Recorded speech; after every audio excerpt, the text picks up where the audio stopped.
Hello students, now we are on chapter number 2 of SS and that is motions of the earth. Chapter का नाम motions of the अर्थ। पहले भी हमने ये सुना है कि अर्थ रोटेट भी करती है और अर्थ रिवॉल्व भी करती है। अर्थ रोटेट भी करती है और अर्थ रिवॉल्व भी करती है। सो अर्थ दो मूवमेंट्स और दो मोशन करती है। One is rotation, that is moving on axis, अपने एक्सिस पे घूमती है। So earth rotates on its axis and earth also revolve around the sun. So there are two movements. One is rotation, that means movement on axis, movement on axis. Other is revolution, that is revolving around the sun, revolving around the sun. Second and third most important point, earth and moon. Earth and moon both, earth and moon both constantly, earth and moon both are constantly in motion. earth भी हमेशा घूमती रहती है, moon भी हमेशा घूमता रहता है. So one was rotation, that was movement along the axis. Other was revolution, that is movement across the sun. Now further comes up, earth rotates on imaginary axis. Earth rotates on imaginary axis and speed of rotation is 1670 km per hour. Speed of rotation is 1670 km per hour. Speed of rotation is 1670 kilometers per hour, and it takes 24 hours to complete one rotation. It takes 24 hours to complete one rotation. फिर से बात करेंगे. Earth rotates on imaginary axis. Earth rotates on imaginary axis. कितना time लेती है rotate करने में? 24 hours लेती है रोटेट करने में. कितना टाइम लेती है रोटेट करने में? 24 आवर्स लेती है रोटेट करने में. किस स्पीड से रोटेट करती है? किस स्पीड से रोटेट करती है? तो स्पीड कितनी है? 1670 kilometers per hour. Next, earth revolve around imaginary line. Earth revolve around imaginary fixed path called orbit. Earth rotate around imaginary fixed path called orbit. Earth rotate around fixed path, imaginary fixed path called orbit. कितना time लेती है revolve करने में? कितना time लेती है revolve करने में? 365 1/4 days. 365 1/4 day. 365 1/4 days लेती है रिवॉल्व करने में. और किस स्पीड से रिवॉल्व करती है? 1780 kilometre per our. 1780 kilometre per our. In short, rotate किस पे करती है? इमेजिनरी एक्सिस पे रोटेट करती है. रिवॉल्व किस पे करती है? इमेजिनरी फिक्स पाथ, जिसको ऑर्बिट कहते हैं, उस पे रिवॉल्व करती है. रोटेट करने में कितना टाइम लेती है? 24 आवर्स. रिवॉल्व करने में कितना टाइम लेती है? 365 1/4 days. रोटेशन का स्पीड क्या है? 1670 किलोमीटर पर आवर. और रिवॉल्विंग का स्पीड क्या है? 1780 kilometre per hour. Next question that comes up, यहां हमसे पूछा जाता है, why distance between earth and sun, why distance between earth and sun does not remain the same throughout the year. Why distance between earth and sun does not remain the same throughout the year? Why distance between Earth and Sun does not remain same आप लिखेंगे orbit of the earth, orbit of the earth, orbit of the अर्थ। जो orbit होता है अर्थ का, it's not circle, it's not circle, it's not round, it's oval, it's not round, it's oval, because वो round नहीं है, वो oval है। orbit round नहीं है, orbit is कौन सा shape है? oval। hence क्या है? hence the distance between the earth and the sun does not remain same throughout the year।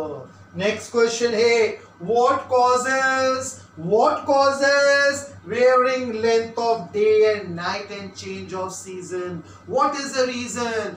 day or night, days or night, length of day and night अलग अलग होती है। कभी दिन लंबे, कभी रात लंबी, कभी दिन छोटे, कभी रात लंबी। ये क्यों होता है? और ये लेंथ ऑफ डे और नाइट क्यों अलग अलग होते हैं अलग अलग महीनों में?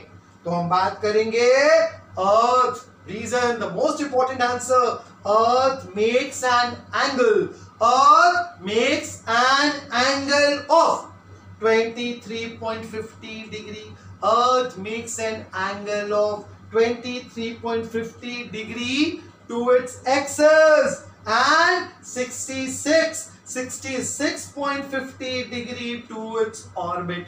पहला क्या लिखोगे आप? Earth makes an angle, angle angle तो आप लोगों ने पढ़ लिया अभी मैथ्स में। Earth makes an angle, earth makes an angle of पहला 23.50 degree, 23.50 degree to its axis and 66.50 degree towards orbit.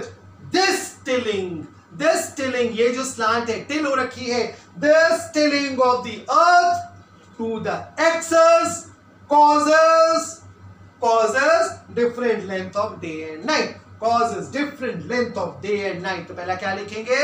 earth forms an angle to its axis, axis पे कितना एंगल? 23.50 और ऑर्बिट पे कितना एंगल? 66.50। जो क्या है? टिलिंग है। this tilling of the earth on the axis causes different or variations of length of day and night। फिर हम बात करेंगे the most important thing, whenever the rays of sunlight fall vertically, जहां पे रेज सनलाइट की raise, जहां पे sunlight vertically fall होती है, vertically, whenever the rays of sun falls vertically, वहां पे क्या होता है? days are longer and 21st June is the longest day। and whenever the ray of sun falls slanting, जहां पे रे ऑफ सनलाइट या सनलाइट एकदम वर्टिकली सीधी नहीं गिरती, स्लैंटिंग गिरती है, टेढ़ी गिरती है। whenever the rays of sunlight या sun falls slanting, वहां पे days are shorter and 22nd December is the shortest day। फिर से देखेंगे, whenever rays of sunlight falls vertically, days are longer, whenever rays of sunlight falls slanting, टेढ़ी, days are shorter। सबसे longest day 21st June, सबसे shortest day 22nd December। आगे बात करेंगे how are season caused, तो हम बात करेंगे as earth is rotating and revolving। क्योंकि अर्थ रोटेट भी कर रही है, क्योंकि अर्थ रिवॉल्व भी कर रही है, इसलिए रोटेट और रिवॉल्व करते हुए जिस पार्ट पे, अर्थ के जिस पार्ट पे ज्यादा सनलाइट गिरती है वहां पे समर्स हो जाते हैं, और जिस पार्ट पे कम सनलाइट गिरती है वहां पे विंटर्स हो जाते हैं। तो अब क्या लिखेंगे? as earth is rotating and revolving, hence those part of the earth which receives more sunlight, जहां पे सनलाइट ज्यादा गिरती है, experience experiences summers, and those part of earth that receives less sunlight experiences winters. आगे बढ़ते हैं. Northern, ये अब आपको पता लगाना है, नॉर्दर्न हेमिस्फीयर में समर्स कब होते हैं, ईस्ट में समर्स कब होते हैं, वेस्ट में समर्स और विंटर्स कब होते हैं, ये आप पता लगाइए. और एक बहुत इंपॉर्टेंट बात, एक you can say a very important point to be noted, in Norway. In Norway, sun does not set from mid-May to end of July. Norway में सन सेट होता ही नहीं. कब? mid-May to end of July, यानी कि रात को भी आप सूरज देख सकते हैं. तो नॉर्वे में सन डज नॉट सेट कब से? mid-May to end of July. इसका मतलब सनराइज और सनसेट दोनों साइमल्टेनियसली होते हैं और रात को मिडनाइट में भी आप सूरज देख सकते हैं नॉर्वे के अंदर. तो चैप्टर बहुत ही छोटा था. चैप्टर टोटल 3 पेज का चैप्टर था, motions of the earth. But chapter बहुत इंपॉर्टेंट है और जब हम क्लासेस में मिलेंगे तो we will go for 7 practicals. हम इस चैप्टर पे 7 प्रैक्टिकल्स करेंगे, ग्लोब को लेके, रोटेशन को लेके, रिवॉल्यूशन को लेके, जिससे क्लियर होगा रोटेशन कैसे होता है, रिवॉल्व कैसे होता है. फर्दर आप भूल चुके होंगे इक्वेटर कहाँ है, tropic of cancer, tropic of capricorn की जानकारी विल मीट. और टाइम बीइंग जो important content to the chapter था वो सिर्फ आपको इतना ही याद रखना है in this chapter 2 of geo of S S. और ये इस साल के एसएस का सबसे छोटा चैप्टर. Thank you.